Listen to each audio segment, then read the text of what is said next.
10-year-old girl, bleeding and barefoot, sprints down the freezing, rain-slicked road to Siena.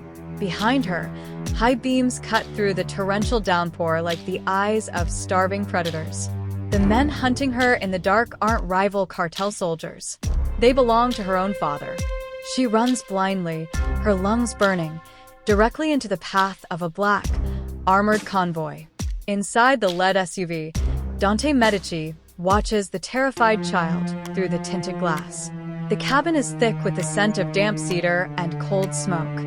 He slowly rotates his gold signet ring, a silent, lethal calculation. He doesn't reach for a weapon. He pushes the heavy door open, stepping into the violent storm. He looks down at the daughter of his greatest enemy. "Get in," he says. They wanted her blood, but to touch her, they would have to erase the sun from Florence first. Stay loyal. This is Sinful Loyalty Stories. The heavy armored door slams shut. The roar of the violent storm is severed instantly. Inside the cabin of the SUV, the silence is deafening. The only sound is the ragged, desperate gasping of the 10-year-old girl. She collapses onto the pristine black leather seat. She is soaked to the bone. Her small feet are cut and bleeding, staining the floorboards. She pulls her knees to her chest, shaking uncontrollably. In the front seat, Luca has his weapon drawn, his eyes scanning the dark, rain-slicked road ahead. He waits for the order. Dante sits in the back, right beside the girl. He does not draw his gun. He does not demand to know her name. He slowly rotates the gold signet ring on his right hand. His dark eyes assess her physical state with the cold, rapid precision of a trauma surgeon. She is not shaking just from the freezing rain. She is vibrating with pure, unadulterated terror. Dante takes off his heavy charcoal wool coat. He drapes it over her small, trembling shoulders. The coat swallows her entirely. She flinches at his touch, squeezing her eyes shut. She expects a blow. She expects the cruelty she was just running from. Dante leans back against the leather. The smell of damp cedar and cold smoke fills the enclosed space. He watches her shiver beneath his coat, and in that microscopic, vulnerable movement, the armor of the Mafia Boss completely shatters.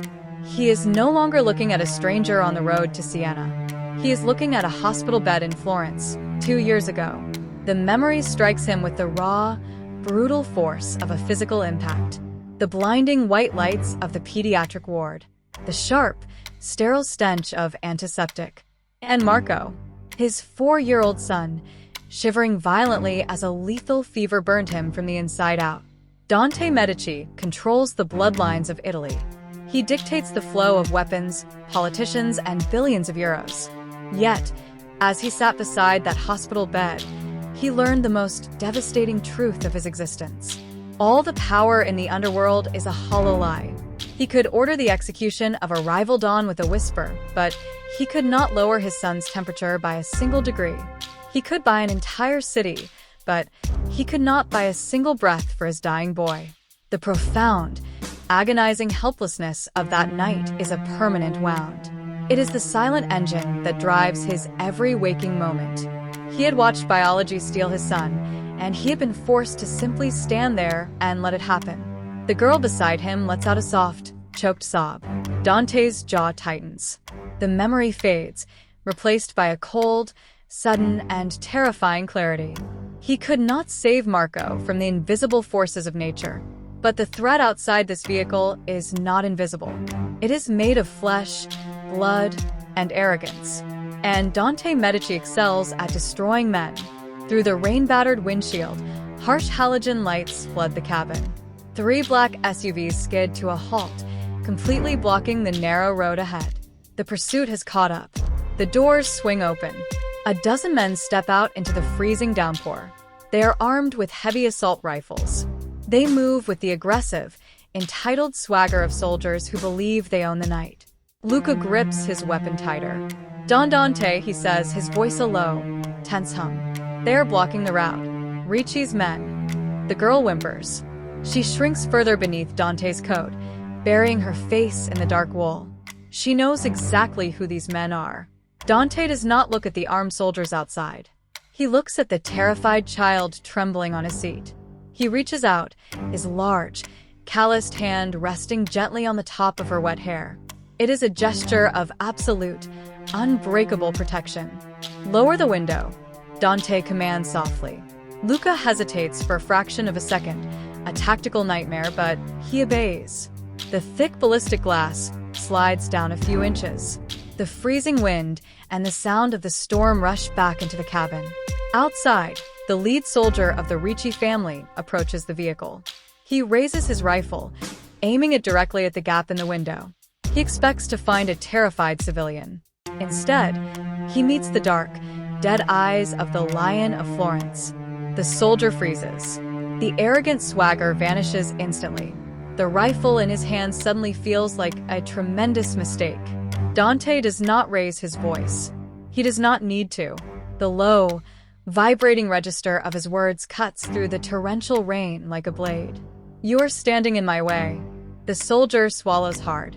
He glances at the little girl huddled in the back seat, then back to the Mafia boss. He is caught between the wrath of his employer and the immediate, terrifying reality of Dante Medici. The standoff has begun, and Dante has already decided that no one is taking this child. The rain hammers against the armored roof of the SUV. Outside, the lead soldier of the Ricci family lowers his rifle a fraction of an inch. His hands are suddenly unsteady. He looks at Dante Medici through the narrow gap in the window. The terrifying, absolute calm in Dante's eyes strips the soldier of all his false bravado. "Don Medici," the soldier stammers, his voice barely audible over the storm. "We have direct orders. The girl belongs to Don Ricci. We're just here to retrieve his property." Dante does not shift his gaze. He does not raise his voice to compete with the thunder. "Nothing on this road belongs to Ricci," Dante says smoothly. "And this vehicle is Medici territory. If you point that weapon at my car for one more second, you will not live to see the morning."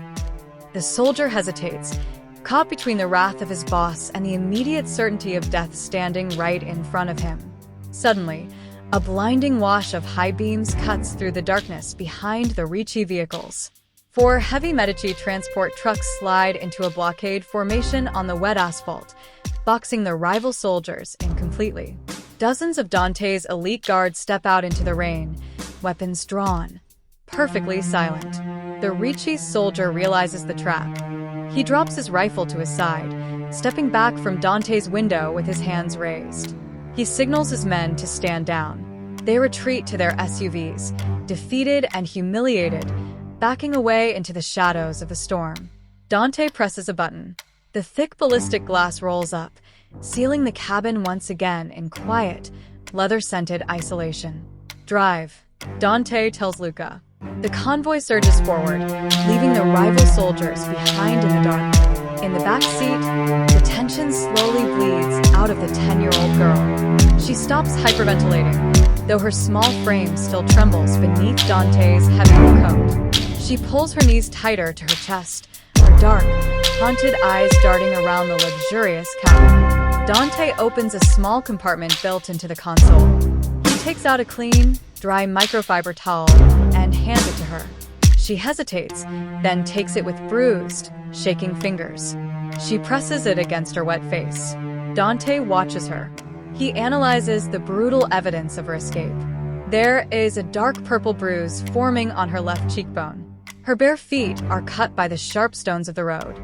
She is a child, yet she carries the heavy, suffocating aura of someone who has just witnessed the end of the world.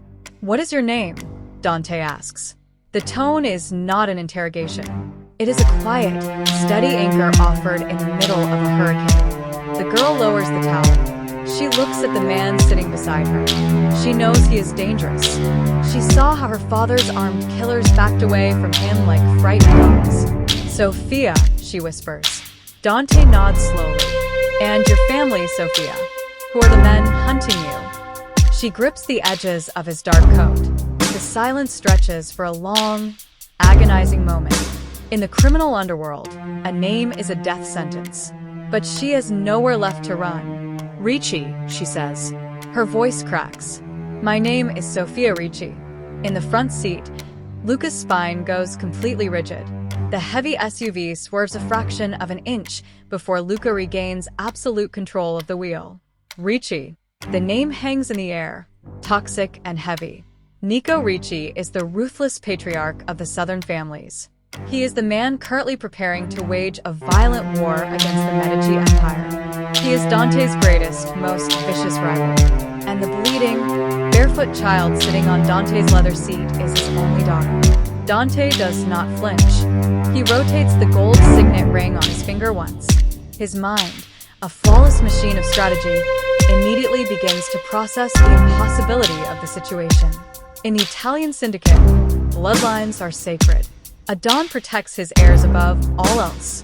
They are the future of the empire. For Nico Ricci to send a kill squad after his own 10-year-old daughter, a fundamental law of nature had to be broken. Your father sent those men, Dante states gently. It is not a question. Sophia squeezes her eyes shut. A fresh tear mixes with the rainwater on her bruised cheek. She nods. Why? Dante asks, his voice dropping to a register of pure, focused intensity. Why would Nico Ricci hunt his own blood? Sophia opens her eyes. The profound, shattered innocence in her gaze hits Dante with the force of a physical blow. She reaches under his heavy charcoal coat, her small, trembling hand digging into the pocket of her soaked, torn dress. She pulls out a small object.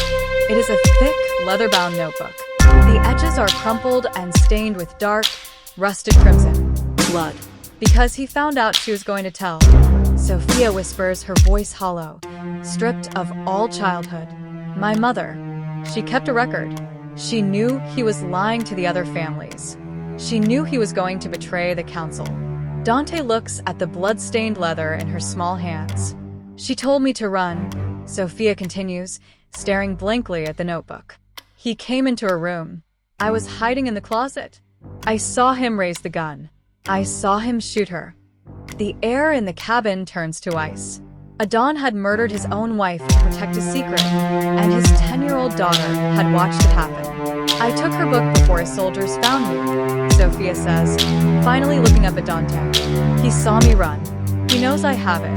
Dante takes the blood-stained notebook from her trembling fingers. The retention loop closes like a steel trap. Sophia Ricci is not just a runaway child. She is the sole witness to a murder, and she holds the physical proof of a treason that could dismantle the entire Southern Syndicate. Her father wants her dead because her survival means his absolute destruction. Dante looks at the dark, terrified eyes of his enemy's daughter. He thinks of the fever that took his son. He thinks of the profound cruelty of a world where fathers kill their own children for power. He places the notebook on the seat beside him. Your father will not find you, Sophia, Dante says softly. The promise carries the heavy, terrifying weight of a shifting empire. He is already a dead man. The safe house sits deep in the Chiani Hills, invisible from the main roads. It is a fortress of stone and thick timber, built for ghosts. Tonight, it holds a sleeping child. Sophia lies on a heavy leather sofa near the roaring fireplace. She is wrapped in thick, dry blankets. The dirt and blood have been washed from her skin.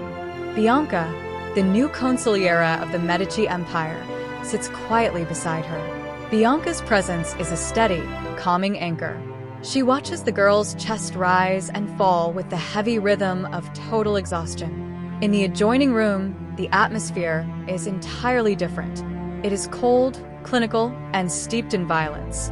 Dante stands by a long wooden table. The bloody, leather-bound notebook rests in the center. The ambient light casts harsh shadows across his angular face. He is not rotating his ring. He is perfectly, terrifyingly still. Luca steps into the room. He places a decrypted tablet next to the notebook. The perimeter is locked down, Luca reports, his voice low. I have 40 men in the woods. Ricci's hunters lost our trail at the Siena interchange. Dante does not look up. His eyes are fixed on the dark, rusted stains on the leather cover. A mother's blood, spilled to protect the child sleeping in the next room. What is inside the book, Luca? Dante asks. The question is a flatline. Luca opens the tablet. It is a ledger, Don Dante, but not a financial one. It is a timeline of treason. Sophia's mother was not just a mafia wife. She was the daughter of the old Sicilian guard.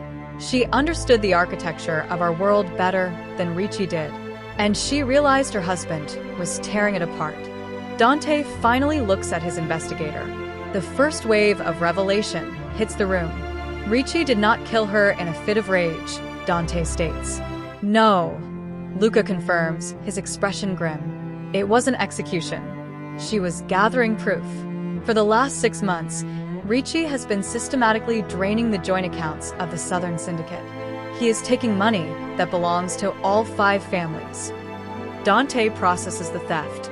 In their world, stealing from the council is a death sentence. But Nico Ricci is a man of massive ego. He would not steal simply to grow rich. He would steal to fund a war. Bianca steps quietly into the room. She leaves the door to the parlor slightly ajar, keeping the sleeping girl in her line of sight. She looks at the blood-stained notebook. She understands the human cost of the ink on those pages. He is buying an army, Bianca says softly. Luca nods at her. He taps the screen of the tablet. She is right. The final pages of the notebook detail a shipment arriving at the port of Naples next week. Heavy artillery, mercenaries from the Eastern Bloc. Ricci is not planning to challenge you for territory, Don Dante. He is planning to slaughter the heads of the other 4 families in a single night. The second wave crashes down. The scope of Ricci's betrayal is absolute. He had smiled at the council table. He had poured wine for his brothers. And all the while, he was using their own money to buy the bullets that would end their lives. Sophia's mother had found the shipping manifests. She had written down the dates, the bank routing numbers, the names of the corrupt Port Authority officials. She had compiled the exact blueprint of a massacre. And when Ricci found out, he put a bullet in her chest. He thought he had buried the treason. He did not account for a 10-year-old girl hiding in the closet. Dante slowly reaches out.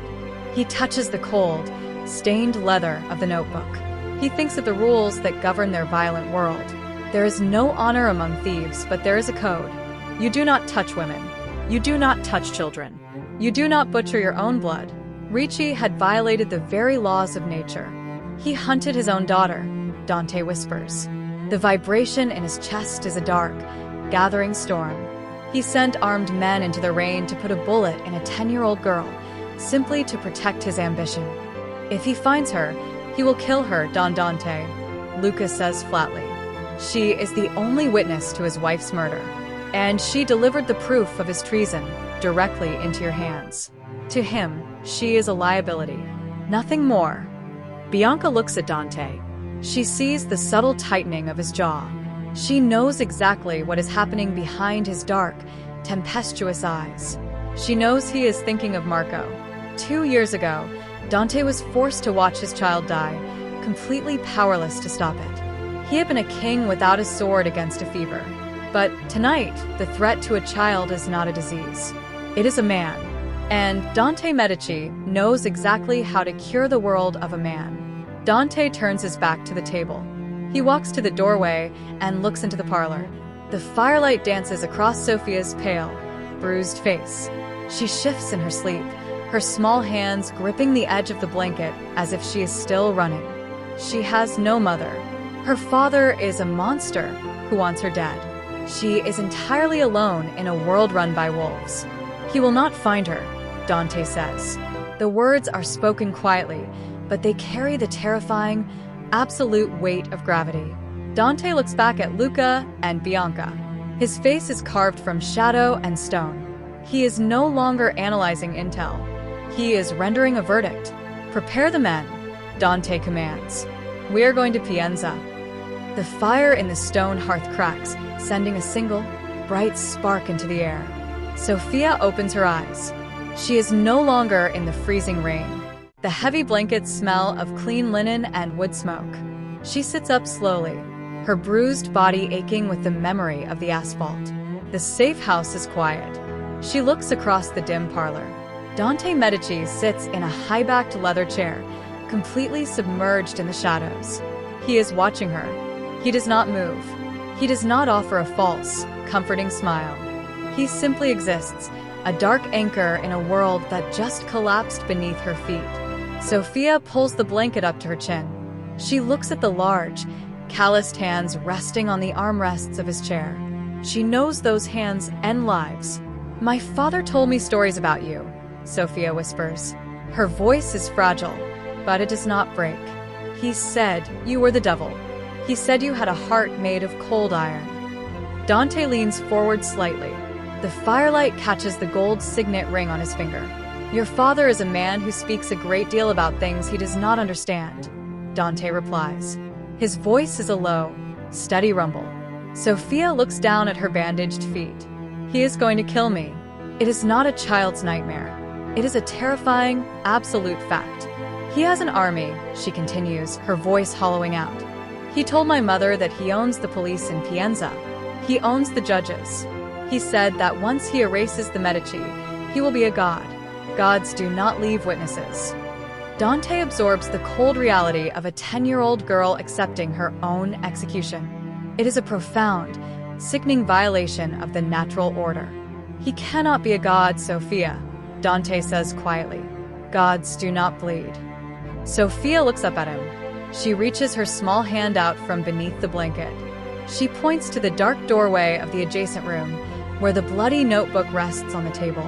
"The book is not just a list of weapons," Sophia says. The central revelation hangs in the air between them. "My mother wrote down the names, the men who took the money, but the book is locked. The numbers are a code." Dante's eyes narrow infinitesimally. "A cipher. Do you know the code?" Dante asks. Sophia nods. "My mother made me memorize it. She said if anything happened to her, I had to find the Lion of Florence. She said you were the only one who still believed in the rules." The gravity of the moment shifts. Nico Ricci's wife, a woman trapped in a marriage to a monster, had recognized the fundamental difference between her husband and Dante Medici. Ricci sought power through chaos. Dante sought power through order. She had trusted her daughter's life to her husband's greatest enemy. Knowing Dante's iron code was the only shield strong enough to stop a bullet. "Tell me the code," Dante says. "It is my birthday," Sophia whispers. "He used the day I was born to lock the ledger that bought the bullets to kill my mother." The absolute, devastating cruelty of the details settles over the room. Dante closes his eyes for a fraction of a second. He sees Marco. He thinks of the lengths he went to simply to keep his son breathing. He thinks of the sheer, agonizing void left behind by a child's death. And then he thinks of Nico Ricci, weaponizing his own daughter's existence to fund a massacre. If a Don can butcher his own blood for territory, the syndicate has no laws. It is just a pack of rabid dogs tearing at each other in the dark. Dante realizes that protecting this girl is no longer just an act of mercy. It is an act of war. It is the only way to restore honor to a world drowning in greed. He opens his eyes.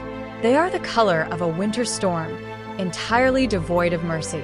He stands up from the leather chair. His towering frame casts a long, unbroken shadow across the stone floor. He walks over to Sophia. He kneels beside the sofa, bringing himself down to her eye level. "Your father believes that power is the ability to destroy," Dante says softly, his dark eyes locking onto hers. "He believes that shedding blood makes him immortal." Sophia stares at him, captivated by the terrifying, absolute certainty in his voice. "He is wrong," Dante continues.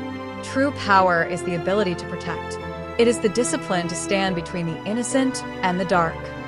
Dante reaches out and gently tucks the blanket closer around her shoulders. "You belong to the Medici now, Sophia," Dante whispers. "It is a vow, a blood oath spoken without a single drop being spilled. No man will ever hunt you again. No soldier will ever point a weapon at you. You are under my roof. You are under my crest." Sophia's lower lip trembles. The crushing weight of her trauma finally meets an immovable object. She leans forward, resting her bruised forehead against Dante's heavy charcoal coat. She does not cry loudly. She just breathes, inhaling the scent of damp cedar and cold smoke, finding the first moment of true safety she has ever known. Dante rests his large hand gently on her back. He looks over her small shoulder, staring into the dying flames of the hearth. His silence is no longer a pause. It is the weight of a storm about to break over a condemned city. Pienza is the stronghold of the Ricci family. It is a city built on Nico Ricci's arrogance. It is where he murdered his wife. It is where he ordered the death of his child. Dante Medici does not intend to simply win a war. He intends to teach the underworld a lesson in absolute destruction. The assault on Pienza does not sound like a war. It sounds like a sudden, suffocating silence. Dante Medici does not send a warning. He does not negotiate.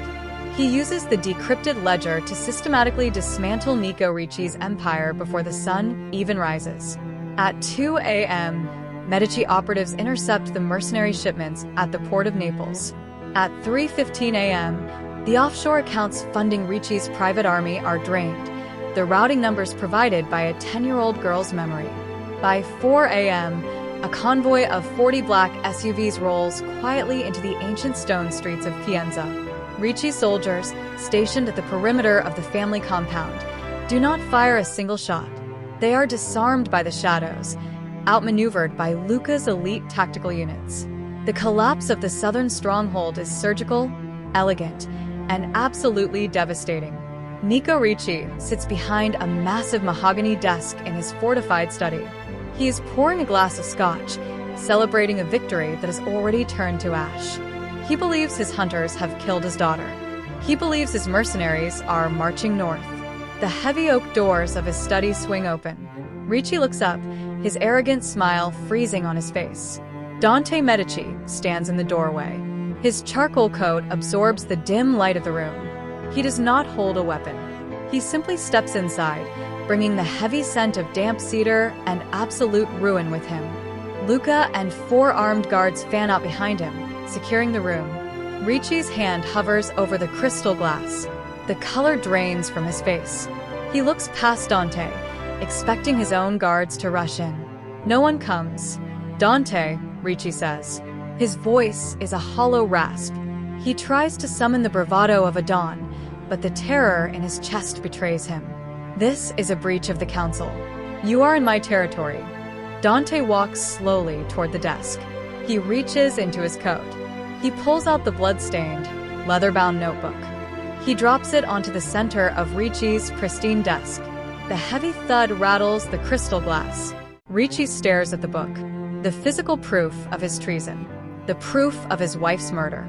Your mercenaries are chained to the docks in Naples, Dante states, his voice a low, terrifying flatline. Your accounts are empty. The men you sent to the Siena Road are dead. Ricci falls back into his leather chair. The architecture of his grand betrayal collapses around him in a matter of seconds. He looks at the blood on the leather cover. She gave it to you, Ricci whispers, a sick, venomous hatred twisting his features. The little rat ran to you. Dante's jaw locks. The air in the room drops 10 degrees. You put a bullet in your wife, Dante says quietly. You sent armed men to slaughter your own blood. You broke the fundamental laws of our world to feed your ego. You are not a Don, Nico. You are an animal that has lost its mind. Ricci realizes there is no negotiation. He lunges for the silver-plated revolver resting in his top drawer. He is too slow. Dante does not flinch. He simply nods. Luca raises his suppressed weapon. A single, dull thud echoes in the study.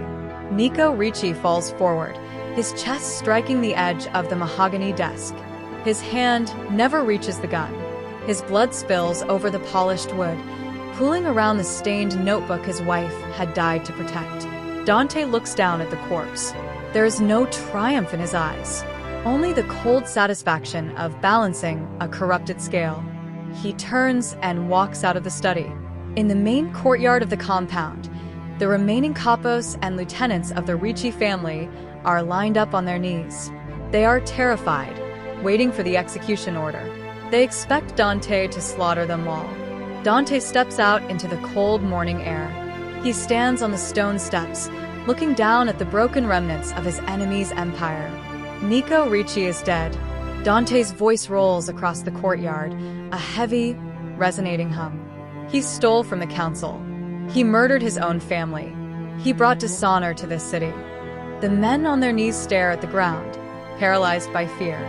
Pienza is no longer an independent stronghold, Dante declares, claiming the territory with a single, absolute decree. It belongs to the Medici. The supply lines, the ports, the streets, they are mine. He slowly rotates the gold signet ring on his right hand. Furthermore, Dante continues, the lethal authority in his tone chilling the blood of every man present. The name Ricci is permanently erased. It will be struck from the syndicate ledgers. It will not be spoken in the streets. Any man who claims loyalty to that name, any man who speaks it aloud, will share Nico's fate. Do you understand? The capos nod frantically, their murmurs of submission rushing to fill the silence. The tyrant is dead. A true king has taken the throne. Dante turns his back on them. He walks to his armored SUV. The violent work is done. It is time to return to the only thing that matters. 2 hours later, the Medici convoy pulls back into the hidden driveway of the safe house in the Chianti Hills. The sun is finally beginning to rise, casting a pale, golden light over the Tuscan landscape. Dante walks into the stone parlor. The fire has burned down to glowing embers. Bianca is asleep in a chair near the corner. On the heavy leather sofa, the girl is sitting up. She is clutching the thick blanket around her shoulders. She watches Dante enter. Her dark eyes search his face, looking for the truth. Dante walks over to her. He sits on the edge of the heavy oak coffee table, bringing himself level with her. He reaches into his pocket and pulls out a small, pristine silver necklace bearing the crest of a lion. He holds it out to her. "Your father is gone," Dante says softly. The absolute certainty in his voice strips away the last remnants of her terror. "The men who hunted you are gone. The city of Pienza has been brought to heel. You never have to look over your shoulder again." The girl stares at the silver lion. Her small, bruised fingers reach out and trace the cold metal. "I am an orphan," she whispers. The realization is a heavy, crushing weight. "I have no family. I have no name." Dante looks at her. He sees the resilience that allowed her to survive the dark. He sees the innocent child who simply needed someone to stand between her and the monsters. He thinks of the empty bedroom in the Palazzo Medici. He thinks of the silence he has endured for 2 years. He gently places the silver necklace into her palm and closes her small fingers around it. "Sofia Ricci died on the road to Siena," Dante says. The words are a quiet, profound baptism. She was lost in the storm. The men who hunted her will never find her. He looks deeply into her eyes, offering her the full, unbreakable protection of his empire. "Your name is Elena," Dante whispers. "Elena Medici. And you're my daughter." The sun rises fully over Florence, burning away the last remnants of the winter storm. Inside the Palazzo Medici, the silence is no longer a tomb. It is a fortress.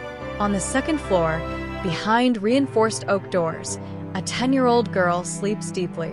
She is no longer the hunted daughter of a traitor. She is Elena Medici. Dante stands by the high-arched window of his study. He looks down at the quiet courtyard. Nico Ricci believed that power was the absolute freedom to destroy. He believed that shedding his own blood would make him a god. But power without the instinct to protect is not leadership. It is merely tyranny. A tyrant rules by burning his city to the ground. A true king rules by standing between the fire and the innocent. Dante had taken an enemy's bloodline and turned it into his legacy. He had erased a city's name to save a single child. He turns away from the window and walks toward his heavy mahogany desk. He feels a profound, unfamiliar sense of peace. The ghost of his son still lives in his heart, but the crushing, paralyzing cold is gone. He is a father again. He stops at the edge of the desk. He looks down. Dante's jaw locks.